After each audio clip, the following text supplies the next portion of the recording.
Okay, alhamdulillah. So I have a really, alhamdulillah, blessed announcement to make tonight. I wanted to make sure everybody heard this. We often talk about how our children, the Qur'an speaks of the children as being the coolness to our eyes. And so I wanted to share with everyone that Bilal, my youngest, who'll be 32 next April, right? Yes. Was accepted into the Bayan Institute and to the master's program of the Chicago Theological Seminary. Takbir.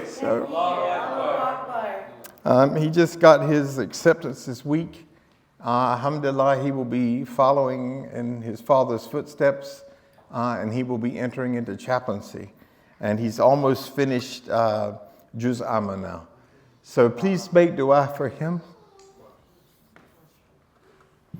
Just so grateful to Allah. So grateful. So tonight, I wanted to begin by sharing something very personal with you. I have been studying Arabic for 39 years. I know I'm only 40, so, you know. And after 39, nobody laughed. I mean, what do you got to do to get a good joke around here? So, okay. I've been studying Arabic for 39 years. And I still struggle with it. It was funny when I was in my master's in Islamic studies program, I would ask Arabs, can you please help me with this grammar, with this Arab? And they said, brother, you know more about it than we do. But putting it all together is very difficult. And so I studied Tajweed for a while, and I would go every morning early to sit in front of a teacher and practice. It was not my forte. I didn't just find it really easy to do. I still review its rules, the Tajweed rules, and I still forget things that I once knew. I still return to things I studied years ago and discover that perhaps I did not understand them as deeply as I thought. And recently, that happened to me. I was reviewing some of the basic rules of Tajweed, rules many of us have heard about, and instead of simply asking, what does this rule do? I found myself asking a different question. Why is it called that? Why is it called idgham? Why is it called ikhfa? Why is it called these things, ikhfa? And what does ikhfa actually mean in classical Arabic? What does idhar mean? Why is the heart called qalb? And what does that have to do with iqlab? And for some of you, you may say, what in the world is he talking about? Just hang with me, you'll get it. These are all terms specific to the Holy Qur'an. What is a gunnah before it becomes a technical term in a Tajweed textbook? You will get it eventually. And something beautiful began to happen to me. My son, as he's been studying, would every morning at Fajr, before or after Fajr, we would read together. He would correct me and I would correct him. And I discovered that these words, these 8 rules, and this is not all inclusive, there's a few more rules, but I wanted to cover the 8 tonight because of the interdimensional spirituality of the meaning of these words. I discovered that these are not merely technical labels attached to rules of pronunciation. Each word comes from a living Arabic root carrying its own image, movement, and meaning. So you're going to find tonight that al-idhar is about revealing something. Al-ikhfa is about concealing something. Al-idgham is about merging something. Al-iqlab is about transforming something. Al-ghunna is about resonating, something resonating. And al-qalqala is to shake. And then At-tarqiq is to become delicate and light, and at-tafkim is to become full and weighty. It's okay, you will get it in a minute. Just hang in there. But you're learning something. And you might say, well, why did he decide to do such a strange halaqa? Because I pray that every one of you will have a goal to learn Tajweed. That every one of you want to learn how to read the Qur'an. Not to speak Arabic, but to read the Qur'an. And what struck me when I was studying the terms interdimensionally is you can actually hear these meanings happening in the recitation of the Qur'an. The meaning actually becomes sound. You could even say sahih in terms of soundness. And tonight I have asked someone very special to help me make these sounds audible. My son-in-law, Laith, a native Arabic speaker, family originally from Philistine, Jordan. He grew up some there after he left me around 10 years of age or something like that. How old were you when you went to Jordan? 12. 12, yeah. So he's a native Arabic speaker, and he's also studying Tajweed. And there's a point that I want everyone to hear here, that I want to make here. I love that. Because speaking Arabic and mastering the recitation of Quran are not the same thing. So for example, we have folks here tonight from Morocco. If you speak Arabic in Morocco, it will sound different than the Arabic you hear in Jordan. These are about dialects. But neither one of those Arabic dialects will sound like the kalam of Allah, the speech of God. And the beauty of Tajweed is that no matter where you are, if you know it, you will recognize the speech of God. You won't say that's Arabic, you will say that's Qur'an. That is the kalam of Allah, the speech of Allah. Again, I've studied Arabic for 39 years and I'm still learning. And often in khutbahs, I do not use a lot of Arabic because I don't want to distract the people with my mistakes. So Laith is studying Tajweed and he's still learning. So we are students together, right, brother? In fact, last night, I read a page to him, he read a page to me, and we were correcting each other. So I'm still learning. So tonight I'm going to introduce to you 8 Arabic words. And you're going to be saying, wow, Imam's never presented 8 different things in one khutbah or one halaqa. We will look briefly at their roots, the triliteral root of each. We will discover their classical meanings. And then I'm going to stop talking. And that might be the first miracle of the evening. That one landed on deaf ears. Okay. And Laith is going to do the reciting for us. I think I'll quit with the jokes. And by the way, you do not have to know Tajweed to get what I want you to get tonight. So I'm going to want everyone to participate. I really want you to listen, and I want you to participate with me. This is very participatory.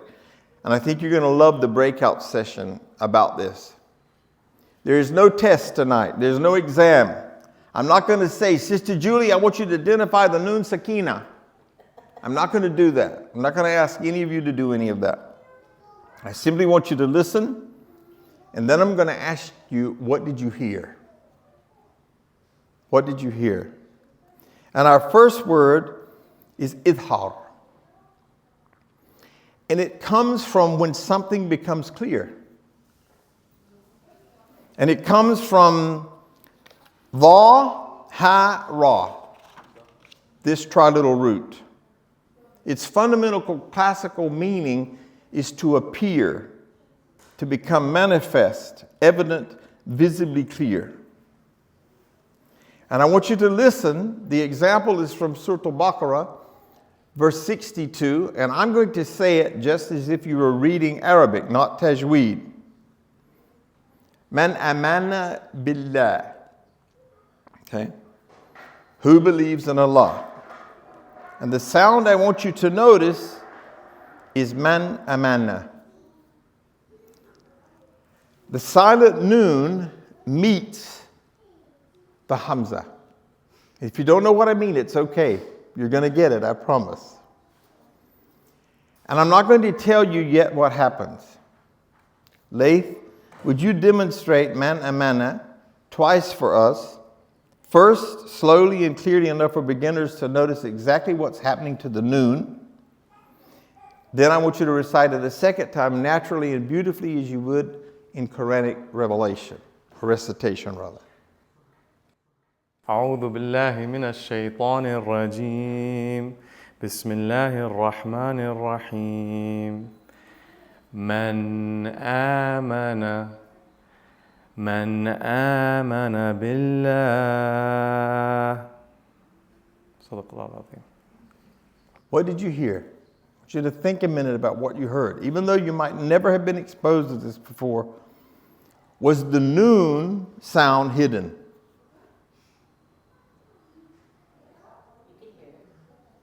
Okay, good, thank you. Could you hear it clearly? Okay, exactly. The noon in this case stands clear and distinct, manifest. It appears. You see it, you hear it. And that is idhar. The meaning became sound.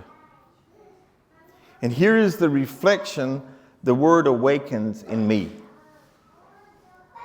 What in my life needs to become clearer?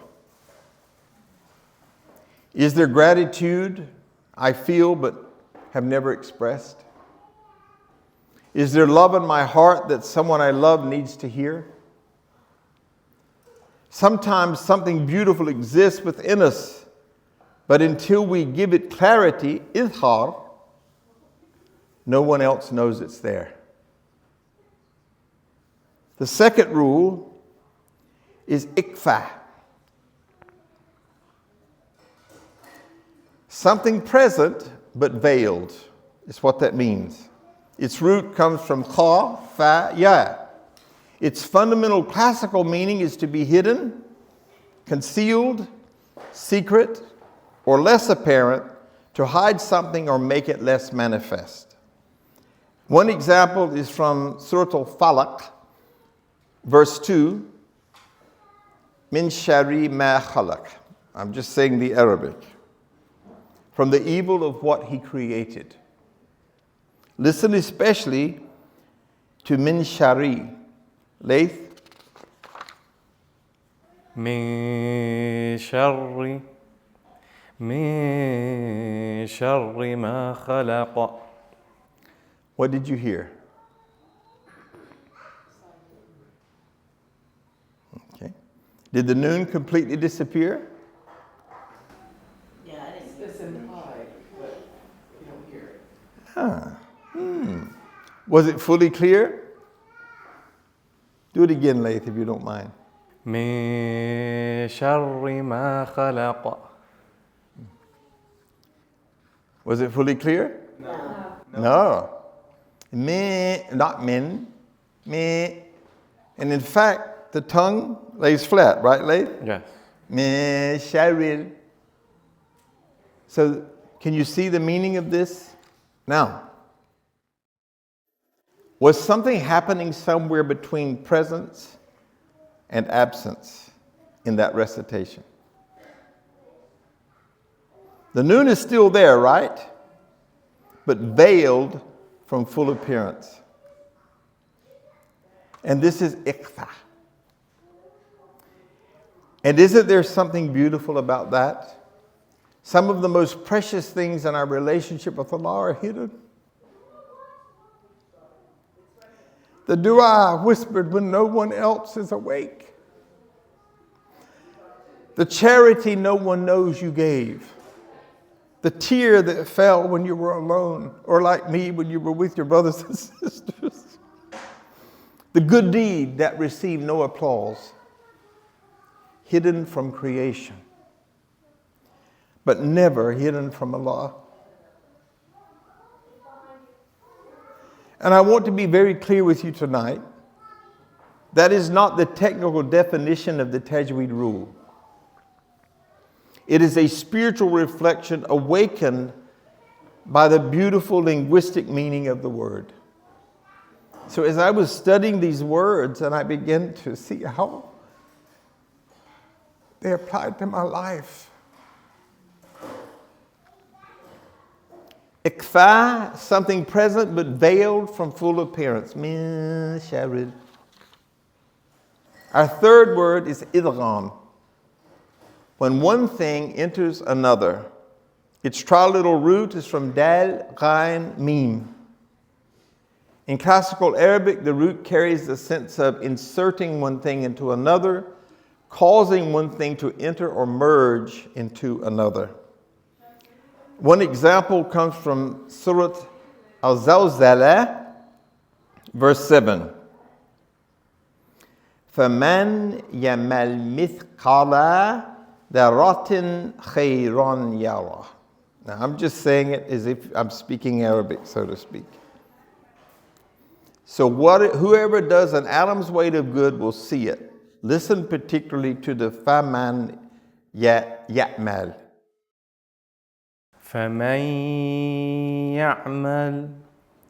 فمن يعمل مثقال ذرة خيرا يره. Now what happened to the noon? Did the noon remain standing completely by itself? Or did it seem to enter into the sound that followed it? Very good. That is the image of idgham. One thing enters another. It merges. And the word asked me, what has entered so deeply into me that it has become part of who I am? Has gratitude? Has mercy? Has Qur'an? Has resentment? Because not everything that merges with us should remain there. And this is why we have tazkiyah. This is why we're purifying ourselves. The fourth term in Tajweed is iqlab. The heart that turns. Now we come to an extraordinary Arabic root from qaf, lam, ba. The root carries the meaning of turning, changing, reversing, transforming something from one state into another. And from this same root comes qalb, the heart. Why is the heart called qalb? Because it turns. It's always changing. It fluctuates. One day strong, another day weak. One moment of certainty, another moment of insecurity. One example of this is from Surah An-Nas, ayah 58. Inna Allaha kana sami'an basiran. Indeed, Allah is all-hearing, all-seeing. Listen to sami'an basirun. Listen to it in Tajweed and you'll hear how different the Arabic it is from the Tajweed. Layth? Surah Nisa. سميعا بصيرا إن الله كان سميعا بصيرا. What happened to the an? When I said it, it sounded like an. What did it sound like when they said it? So instead of سميعا. Say it again. Say it again. They'll hear it. So instead of سميعا بصيرا, it turns into سميعا بصيرا. Okay, has a carried over in sound. Yes. And it has a special relationship with the noon and the tanween and the meme. Okay, it has a special relationship. The tanween encounters the ba and is transformed into the sound of a concealed meme, accompanied by gunna. It was one thing, it encountered something, and it became something else. How many of us were one thing, and we encountered something in Islam, and we became something else.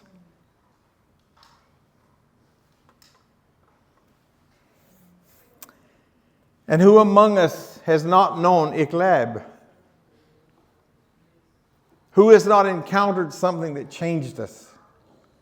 A loss, a marriage, a divorce, a child, a diagnosis, a friendship, a betrayal, a moment of tawbah, an ayah of Qur'an that found us at exactly the right moment. And I remember in 2003, how old was I in 52? I was 42. I was diagnosed with cancer. And it was heavy. My scores were 7 already. And so I had to tell my family.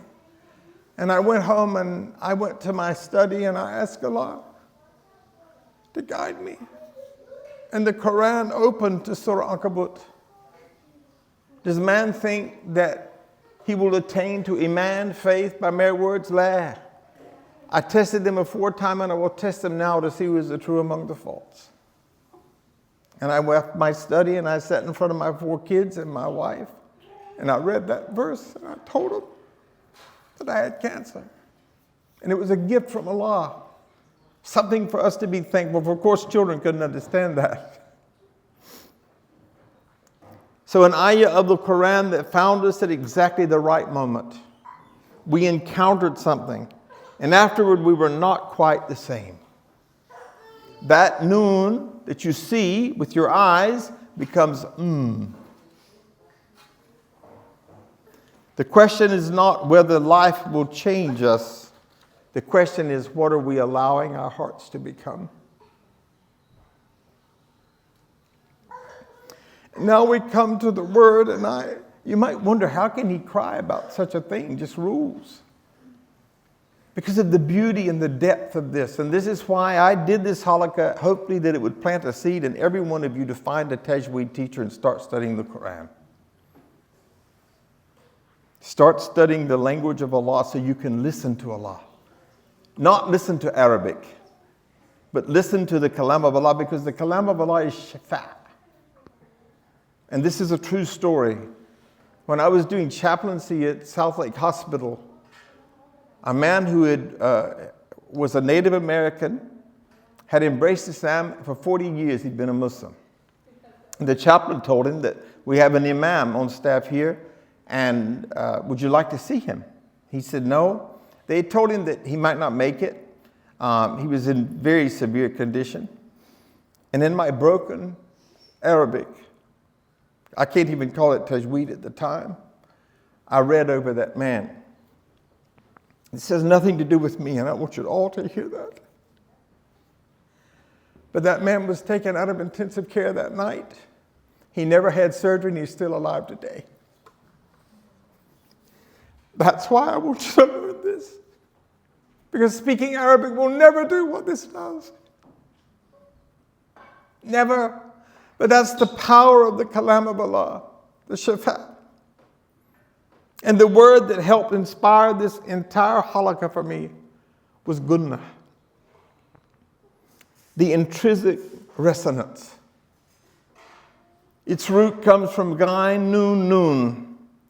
In classical Arabic, gunnah refers to a distinctive nasal resonance or nasal quality of sound. Min, and Lace's going to demonstrate for us in a minute. In Tajweed, it is intimately associated with the noon and the meme as well. Our example is the opening of Surah Al-Kawthar, verse 1. Inna ataynaka Kawthar. Indeed, we have granted you Al-Kawthar. Listen to just one word. Inna. Say. Inna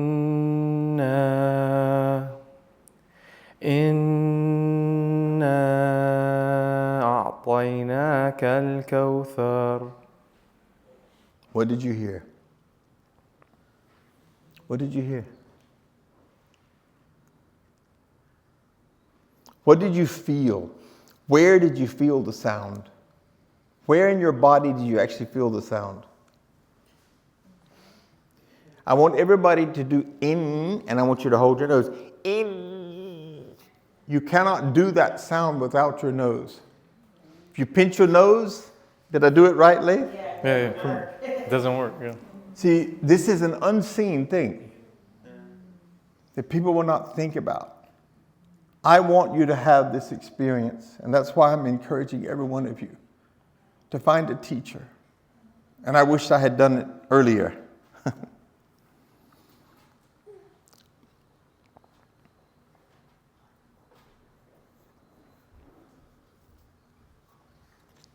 Could you feel the resonance? You can feel it, right? You can literally feel the vibration. The guna is not merely an added decoration placed upon noon or mean. It is an intrinsic quality of these letters, their natural resonance. And when I discovered that, I had to stop because I found myself asking, what is the intrinsic resonance of my life? And I ask you tonight to ask yourself the same question. What is the intrinsic resonance of my life? What comes out of me naturally or maybe naturally / spiritually? When I'm tired, what resonates from me? Irritability or shukrullah? When I'm hurt, what resonates? Allah doesn't love me, or mashallah, Allah loves me and He's testing me. He's giving me a gift. When I'm hurt, what resonates? Allah or my nafs? When someone disagrees with me, what resonates? My ego and my arrogance and my righteousness, or my humility? When no one is watching, what resonates? Is my faith something I have merely added to my life? Something I put on for Jum'ah and remove afterwards? Or has Iman become so deeply embedded within me that it's become part of my natural resonance? So that when people see me, they are reminded of Allah. They are reminded of the Messenger, Sallallahu Alaihi Wasallam. Perhaps Iman should become something like that within us. Not an accessory added to our lives,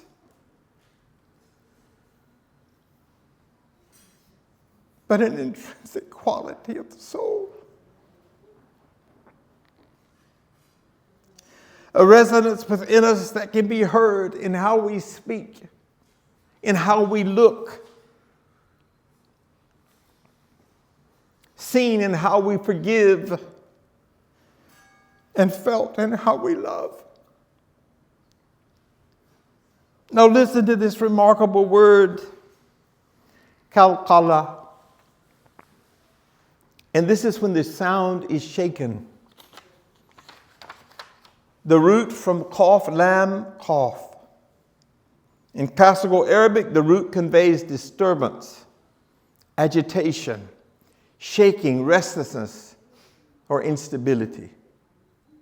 One example is from Surah Al-Ikhlas, verse 1. Qul huwa Allahu ahad. Say, He is Allah one. Listen to Layth recite it. So instead of ahad, it's ahad. قل هو الله أحد. And if he was to keep on, Allahu samad, lam yulid, wa lam yulad, wa lam yakul lahu kufuwan ahad. So there's like an earthquake at the end of these words.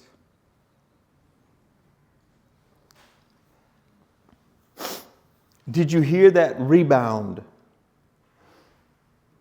The letter is still, but the sound cannot simply die. This is reverberation, a disturbance, a kalkala.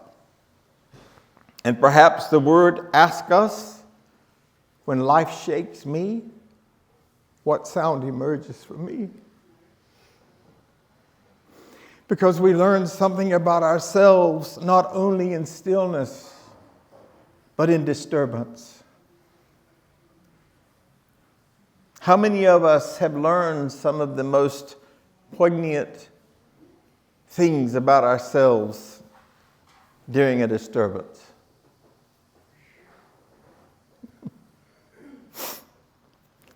Our seventh word is tafkeem,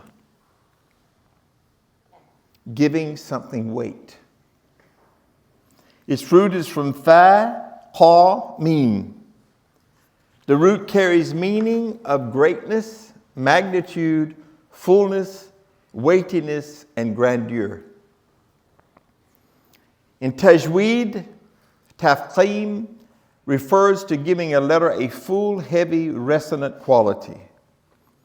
Our example is the opening of Surah Ar-Rahman, verse 1, Ar-Rahman, the entirely merciful. Listen to the fullness of Ar-Rahman. Ar-Rahman, Ar-Rahman. Can you hear the weight of the Ra? That is taqeem. And that word asked me, what deserves greater weight in my life than I am presently giving it? Because what I noticed is until I knew the word, when I read the Qur'an or thought I was reading the Qur'an, I wasn't giving it the weight it deserved. I was shorting it. I was cheating it. I was eating the words, as one of my scholars used to say. So what deserves greater weight in my life than I am presently giving it? My salah? I'm sure all of us are praying 5 times a day, alhamdulillah. My family? My promises? My time with Allah? Because not everything deserves equal weight. Wisdom includes knowing what should be heavy on the scales of our heart. The 8th rule is tarqiq, the beauty of delicacy. Its root is from ra, qaf, qaf. The root conveys thinness, delicacy, softness, tenderness, and finesse. In Tajweed, tarqiq refers to giving a letter a light or delicate quality. From Surah Ghashiyah, verse 21, we have fadhakir. So remind the people. Listen carefully to the pronunciation of the letter Ra in fadhakir. Here the Ra is pronounced with tarqiq, a light, delicate quality, rather than tafkeem, heaviness.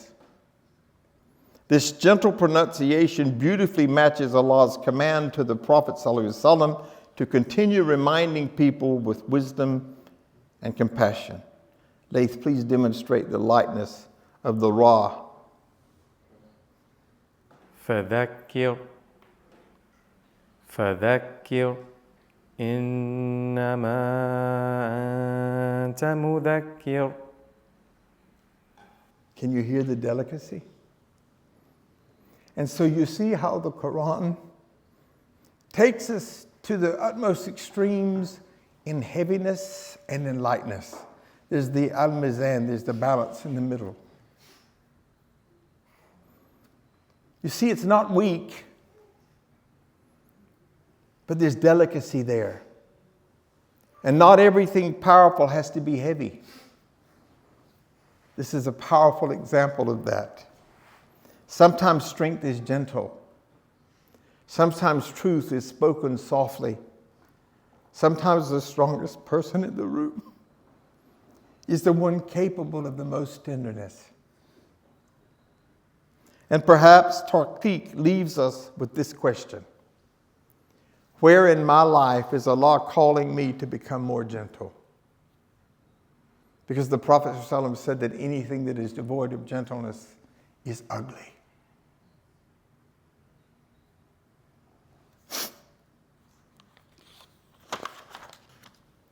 Tonight we have heard 8 extraordinary Arabic words.